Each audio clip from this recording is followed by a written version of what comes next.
Bonjour à tous et bienvenue dans ce nouveau numéro des Rendez-vous de Vanille. J'ai le grand plaisir de recevoir un artiste très talentueux que vous connaissez tous déjà.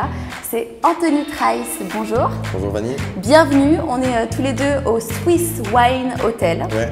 Canon, hein? Magnifique endroit, ouais. Je connaissais pas. Jolie vue sur la cathédrale de Lausanne. Superbe. On est plutôt pas mal, hein? On est bien. On va pas se plaindre. Alors Anthony, on va recommencer un petit peu du début pour toi.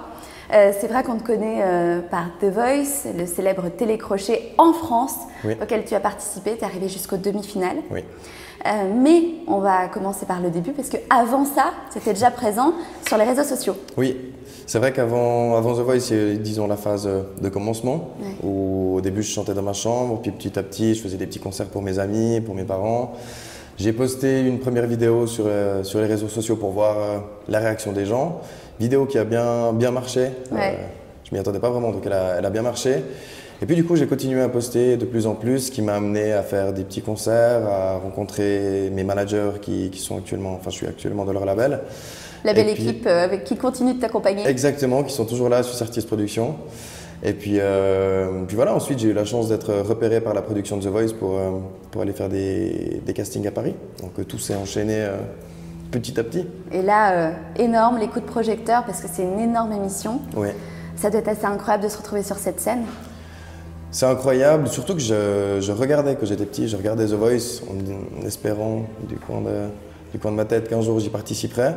Et puis voilà, tout d'un coup c'est nous sous le feu des projecteurs, alors c'est un énorme coup de pression. Ouais. Parce qu'il ne faut pas se planter. On a l'impression en tout cas qu'on n'a pas le droit de se planter, donc voilà, gros coup de pression, mais c'est une expérience incroyable. Qu'est-ce que ça t'a apporté du coup, je suppose, une visibilité médiatique énorme? Oui, alors une visibilité médiatique, ça m'a apporté beaucoup de réconfort aussi, parce que j'avais de la peine à croire en moi, en ma musique, disons, en ce que je pouvais faire. Le fait de voir que les abonnés sur les réseaux sociaux augmentent, que les gens nous soutiennent, qu'on parle de nous justement dans les médias, qu'on est suivi, disons, et apprécié, ça booste, ça donne envie d'aller de l'avant. Et puis, hop, là, le soufflet retombe un petit peu brusquement. Covid arrive. Ouais. Et ça s'arrête un petit peu pour tout le monde, surtout dans ton secteur, pour la vie artistique. Ouais. Comment ça s'est passé pour toi? C'est vrai que c'est compliqué parce qu'avec The Voice, de toute façon, on s'attend à ce que quand l'émission se termine, il y ait une retombée. Malheureusement, la retombée s'est ajoutée, ou plutôt le Covid s'est ajouté à cette retombée. Donc voilà, j'ai pas eu l'occasion de faire des concerts, j'ai pas eu l'occasion de rencontrer mon public réellement. Donc voilà, je suis toujours dans l'attente de pouvoir les rencontrer pour voir combien de personnes seront à mes concerts réellement. On se pose vraiment cette question en tant qu'artiste. Est-ce que les gens qui étaient là pour le télécrochet, est-ce qu'ils vont toujours être là ensuite? En tout cas, pour un artiste nouveau comme moi, oui. En tout cas, personnellement, c'est ça, parce que j'ai 12 000 abonnés, je crois, sur les réseaux. Mais quand je vais faire un concert, il n'y aura pas ces 12 000 personnes qui seront en face de moi. Il y aura d'autres personnes, il y a certaines personnes qui ne seront pas là. Donc voilà, c'est difficile de savoir combien de personnes seront là. Est-ce qu'il y en aura 50? Est-ce qu'il y en aura 1000? Est-ce qu'il y en aura... Voilà, c'est difficile à savoir et c'est quand même une pression. Donc je me réjouis de pouvoir faire mon premier concert pour rencontrer le public et voir qui est là et qui n'est pas là. On espère que ce sera bientôt d'ailleurs ce concert. Pour quelqu'un qui ne te connaît pas, qui te découvre, supposons, aujourd'hui dans cette émission, t'aimerais qu'il connaisse quoi de toi? Qui sache quoi de toi en tant qu'artiste, en tant qu'Anthony Trice? Je pense que j'aimerais qu'ils comprennent, plutôt que savoir, j'aimerais qu'ils comprennent la sensibilité que j'ai, la sensibilité que j'essaie de transmettre à travers mes chansons. Je suis quelqu'un de très droit, disons, et de très sincère. Je suis la même personne derrière une caméra que si on me croise dans la rue, comme je suis avec mes parents. Donc voilà, j'ai envie que les gens voient Anthony Trice comme un artiste, mais voient aussi la personne qu'il y a à travers l'artiste. Et c'est ça pour moi le plus important, c'est de ne pas me faire passer pour quelqu'un que je ne suis pas. Qu'est-ce que tu essaies de transmettre justement dans tes chansons? J'essaie de transmettre mes émotions, déjà mes émotions personnelles, parce que j'écris pour me libérer, je chante voilà, aussi pour me libérer. Mais j'essaie à travers mes textes de généraliser, disons, mon souci que j'ai envie d'exposer pour que les gens puissent se l'approprier et puis que ça puisse peut-être aider les gens à aller de l'avant. Parce que pour moi, une chanson, c'est une histoire. Oui. L'histoire se finit, en général, dans mon cas, plutôt bien. Donc voilà, peut-être que les gens ont envie de s'inspirer de cette histoire pour se dire, voilà, il faut continuer à avancer et puis tout se passera pour le mieux. Voilà, il faut être positif. Ouais.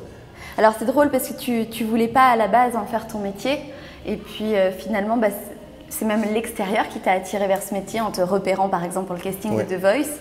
À la base tu voulais être instituteur, c'est ça? Exactement, à la base j'étais en études pour être instituteur. Il me reste une année d'études à terminer que j'ai mis en stand-by à la base pour faire les tournages de The Voice. Et j'ai décidé de prolonger ce stand-by jusqu'à mes premiers concerts. Parce que voilà, je me suis rendu compte que j'avais peut-être le potentiel pour être chanteur. Je te confirme.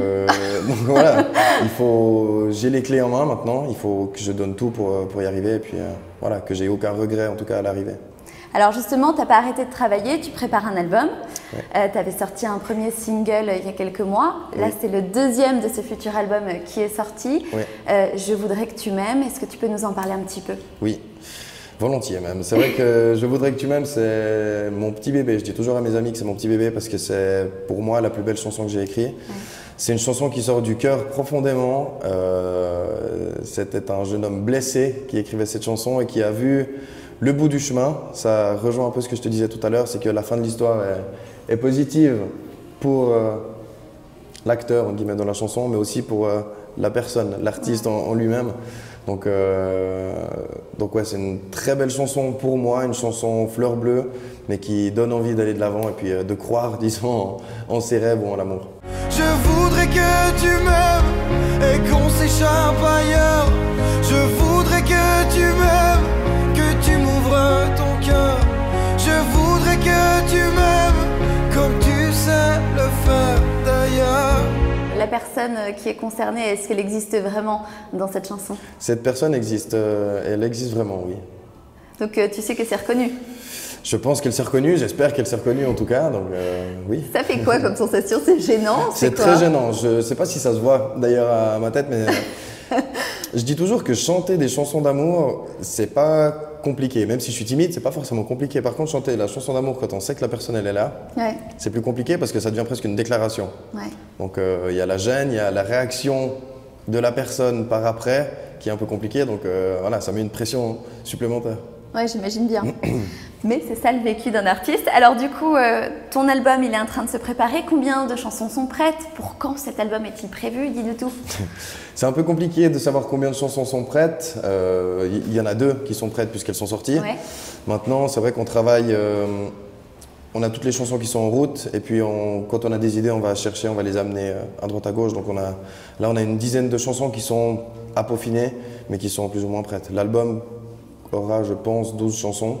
Oui, 10-12 chansons. Ouais. Et puis voilà, on va le sortir pour la rentrée, d'ici à septembre-octobre, en espérant qu'il fonctionne et puis qu'on ait, disons, qu'on puisse récolter ce qu'on a semé. Parce que c'est un travail de dur labeur, en plus on n'a pas de concert, donc voilà, on travaille sans vraiment savoir jusqu'où on va aller. À l'aveugle un petit peu. Donc ouais, on espère que ça va bien se passer. Alors est-ce qu'il va y avoir un autre single d'ici la sortie de cet album? Il y aura en tout cas un single, c'est sûr, une musique qui bouge, plus entraînante pour l'été, parce que je suis le premier à bien aimer écouter des musiques qui bougent, les fenêtres ouvertes. Mais on réfléchit éventuellement à sortir un deuxième, donc voilà, à voir suivant les projets, suivant l'avancement, mais en tout cas un single, oui. Donc on sait qu'on va entendre de nouveau parler de toi dans quelques temps, oui, pour un deuxième single, puis à la rentrée pour un album. C'est ça, exactement. On a hâte de découvrir tout ça. On a beaucoup entendu parler au début, donc quand on te découvrait, que les médias racontaient ton histoire, on a beaucoup entendu parler de ce fameux appel de Christophe Mahé. Est-ce que du coup il y a une suite? Est-ce que vous êtes restés en contact ou Covid a un petit peu tout ralenti? C'est un peu ça, le Covid a un peu tout ralenti parce que évidemment son concert a été repoussé. À une date qu'on ne connaît pas. Oui, parce que tu avais proposé de chanter exactement, à l'Arena de Genève avec lui. Donc voilà, je pense que lui a ses projets de son côté, moi je suis en train d'enregistrer mon album, chacun a sa route, disons.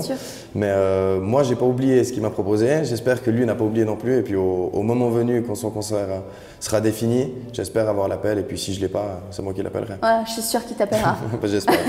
Tes parents te soutiennent? Ils sont à fond derrière? Mes parents ils me soutiennent énormément, même trop, parce que c'est difficile de présenter des nouvelles chansons aux parents, parce que évidemment que tout est toujours magnifique Donc Ça voilà. dépend des parents. Hein. Oui, alors, mais c'est vrai que j'ai la chance ou pas que mes parents soient toujours derrière à me dire que c'est bien. Donc ça pousse, mais il faut aussi aller chercher un petit peu ailleurs. La critique ailleurs. Oui. Alors, on va passer aux questions des followers. Tu vas voir, ce sont donc les questions des gens qui te suivent. Ouais. Avant, j'ai une dernière petite question. Tu y réponds si tu veux ou pas. Peut-être qu'on t'a déjà posé la question, mais tu es toujours avec ta casquette. Est-ce Oui. que c'est un porte-bonheur? Tu la quittes jamais? C'est une très bonne question. Je mettais des casquettes déjà bien avant, pas autant que ça. Et puis pour The Voice, j'avais envie de mettre une casquette pour voilà, question de style. Et puis pour cacher la marque, ma maman m'avait brodé justement une Edelweiss comme celle-ci. Et j'ai vu après mon premier passage télé que les gens n'avaient pas forcément retenu mon prénom, mais que j'étais le gars à la casquette. Casquette, ouais. Et du coup, je me suis dit que ça allait rester, disons, mon emblème. Et puis maintenant, c'est mon porte-bonheur. Je me balade plus, en tout cas pour tout ce qui est musique, je me balade plus sur ma casquette. Ah bah voilà, comme ça, on sait pourquoi tu as toujours ta casquette, C'est ça. qui te va bien et qui cache un peu la personne timide que tu es. C'est ça, je peux me cacher un petit peu derrière. C'est très bien. Sur scène, hop, tu baisses la guitare Exactement, j'ai la guitare pour me cacher, j'ai la casquette pour me cacher, c'est très bien. et on entend la voix. Exactement. C'est parfait.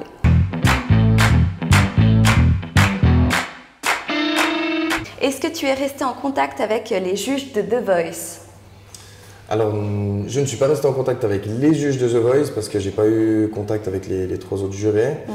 Par contre, Marc Lavoine m'écrit quand même de temps en temps, savoir si tout se passe bien pour moi, en cette période de pandémie, qu'est-ce que je deviens, disons. Donc, cool. il a toujours quelques attentions pour moi. Bienveillante. Oui. Ça, c'est cool. Est-ce que tu prévois une collaboration avec un artiste français? Très bonne question. Alors, pour le moment, non. Je me focalise sur mon album parce que j'ai envie d'avancer moi de mon côté. Ouais. Maintenant, j'ai envie quand même de faire une ou deux chansons avec certains artistes. Je ne vais pas mentionner de nom pour le moment, mais voilà, c'est dans Tu restes prudent. Voilà, c'est dans mon idée et puis j'attends de voir ce qui m'attend, disons. On verra bien alors. Quand les choses reviendront à la normale, penses-tu continuer ta carrière en France? J'espère pouvoir continuer ma carrière en France, j'espère pouvoir déjà démarrer ma carrière en France. J'ai envie de faire une carrière en Suisse parce que c'est de la Suisse que je viens, c'est de la Suisse que vient mon accent. Mon public est suisse à la base, mais j'ai été connu aussi en France et puis le public français m'a tellement porté que j'ai envie de pouvoir faire des concerts là-bas. As-tu quelqu'un dans ta vie? Ah, une curieuse. Je ne dévoile pas ma côté... Non, c'est pas vrai. Je ne dirai rien. Oui, j'ai quelqu'un dans ma vie, oui. Je suis désolée, du coup, hein, pour celle qui pose la question. Anthony, on a un petit rituel dans les rendez-vous de Vanille, c'est le mot de la fin. En fait, on propose à l'invité de terminer l'émission. Donc, je sais que tu as amené ta guitare. Oui. Je te propose de finir l'émission comme tu le souhaites. Une danse, monter sur les tables, mais ça, je pense pas que ce soit toi. Alors non, danser, c'est pas une très bonne idée, non. Mais j'ai ma guitare, donc je pense que c'est possible de faire un petit quelque chose. Allez, alors je te laisse gérer pour cette fin d'émission. Magnifique. Je vais la terminer avec une chanson qui s'appelle Liam, que j'ai écrite pour un jeune homme qui est très malade. Donc voilà, j'avais envie de la dévoiler aujourd'hui. C'est la première fois que je la chante hors du studio, donc petit cadeau de moi à toi. Merci beaucoup Anthony, on est impatient de la découvrir et on va penser fort à Liam. Oui, il faut.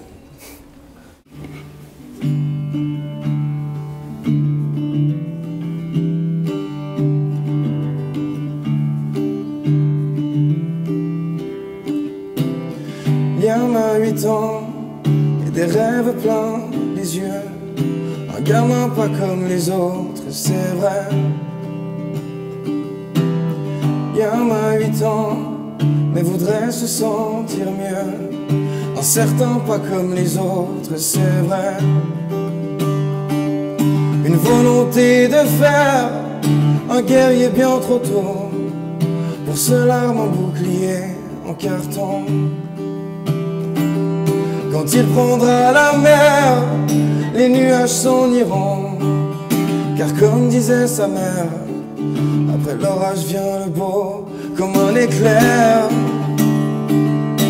Dans un ciel bleu, comme si la terre se déchirait en deux, comme un éclair. Dans un ciel bleu, comme si la terre se déchirait en deux. Liam a 8 ans, et sa guerre est son enjeu. Sous ses larmes se cache un enfant heureux. Liam a 8 ans et regarde à travers ceux qui se battent pour le garder auprès d'eux. Ne regarde plus derrière, c'est fini mon garçon. Pose les armes et va hurler au balcon que c'est fini désormais, que tu rentres à la maison. Car comme disait ta mère, après l'orage vient le beau comme un éclair. Dans un ciel bleu, comme si la terre se déchirait en deux comme un éclair. Dans un ciel bleu, comme si la terre se déchirait en deux. L'espoir de toucher du bout des doigts la seule chose que lui n'a pas. L'histoire d'un enfant dans ma voix. Liam, celle-ci est pour toi, comme un éclair. Dans un ciel bleu, comme si la terre se déchirait en deux, comme un éclair. Dans un ciel bleu, comme si la terre se déchirait en deux. Voilà. Merci Anthony pour ce cadeau et puis merci pour Liam. Merci à toi.